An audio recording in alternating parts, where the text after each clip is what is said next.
Welcome to the Slop Farm. Enjoy the video. In this video, I will show how to change a Volkswagen Passat air filter. First, gather your tools, including a screwdriver and the correct replacement air filter. Always ensure your engine is completely cool before beginning any maintenance. You'll find the air filter housing typically located under the hood, often near the engine's intake. This simple task can improve your car's performance and fuel efficiency significantly. Now, let's access the filter. Use your screwdriver to loosen any screws or unclip the metal fasteners holding the air filter housing together. Once all fasteners are released, gently lift the top section of the housing. This will reveal the old, dirty air filter.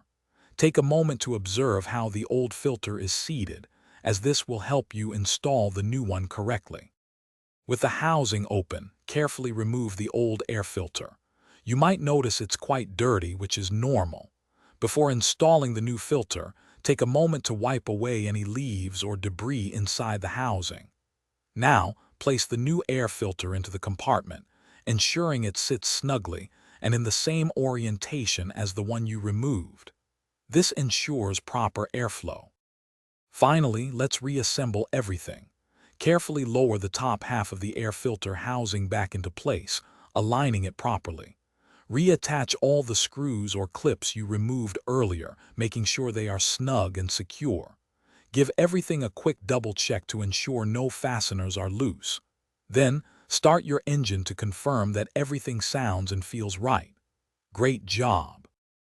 Thanks for watching. Consider subscribing if we helped you today.